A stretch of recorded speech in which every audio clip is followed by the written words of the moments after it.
Hey, you guys, I'm sharing another poem out of the book today. Not only is this my favorite poem and the first poem in the book, but it's actually the first poem that started everything. My black is not a trend. Full lips, wide hips, and a big butt. Big boobs, hairstyles, and even certain attire. Things that were once laughed at and ridiculed are now things or features that people admire. But it seems as though it's the lighter the skin, the more admirers. From the streets to the big city, all the way to Hollywood. It's duplicated many times over. Social media gives us the power to see these beautiful things and features in its full blown glory. But when people scream cultural appropriation, others fail to understand. So, I'm here to tell you why my black is not a trend. Hair, hair, hair. Something we see everywhere. So many styles, lengths, and colors. One of the many ways we distinguish ourselves from one another. While many cuts and styles are okay, certain ones should be respected. The styles can't be okay on you and ghetto on others. And you remain clueless to the origins, acting like these trends just popped up out of thin air. Some of these trendy hairstyles arose through survival. Our ancestors did what they could so our hair can be maintained. But the fact that people think that these styles have no origin and are cute is sad. When someone knowledgeable tries to correct you, you often become mad. Is it because there is respected history that is behind what you see? Or is the truth too hard for you to handle? For example, when blacks were slaves, they were treated like nothing. And that's exactly what they had. They had to scrape and struggle for basic things, eating, baths, and hair. Simple things like this were complicated. And this is probably when more of our ancestors started getting our manes dreaded and braided in America. It wasn't done to start trends and be popular, but to keep our hair maintained. No big deal. Just wanting to be regular. Yes, anyone can wear braids, dreads, or cornrows, but you can't call them ghetto on one color, but trend setting on another.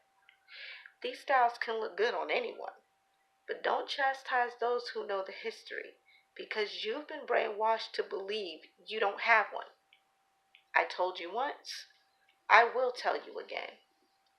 My black is not a trend.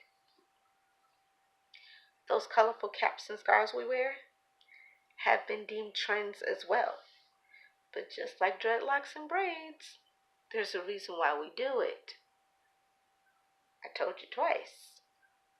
I'll tell you again. My black is not a trend. In 1786, the Tanning Laws appeared.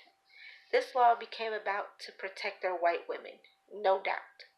The way our ancestors looked and dressed caused slave masters to turn their heads, which is the reason why they were forced into the slave master's bed.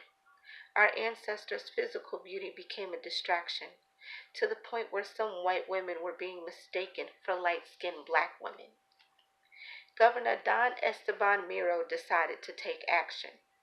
Women of Creole and African descent, whether they were slaves or free, were forced to cover their natural hair. Another example of how they brainwashed everyone to believe we were free. Our ancestors found beautiful fabrics and covered their hair, tying the scarves in elaborate ways. The attraction only increased, and eventually the law was thrown out. But just like any other habit, the scarves stayed and became another way to maintain our hair. The styles were passed down from generation to generation, but the history faded and the dumbing down of generations ensued. When people yell and scream cultural appropriation, others scream back, it's just a hairdo. I told you 3 times, and I will tell you again. My black is not a trend. At the beginning of the poem, I talked about body parts. People love saying blacks aren't the only ones, but there is one thing that sets us apart. Now, I introduce to you human zoos. From the late 1800s to the 1900s, Europeans created human zoos. Our ancestors were the main attractions. Whites would pay to watch blacks on display, pretty much like you would go to see animals at a regular zoo today. Blacks were forced to perform. Some were even kidnapped for the sake of entertainment. They even used the children. Probably the most famous person was Sahardi Sarah Bartman, a beautiful black woman with the same features women die for today. Y'all do it for attention. She was forced to be on display. She was brought to Europe under false pretenses. Her stage name was Hottentot Venus. Paraded around like a freak show, she died December 29th, 1815. But her display lived on, treated like trash. Her brain, skeleton, and sexual organs were on display until 1974. All because they wanted money. Were they really that heartless and poor? From 1815 to 1974, they used this woman until they couldn't anymore.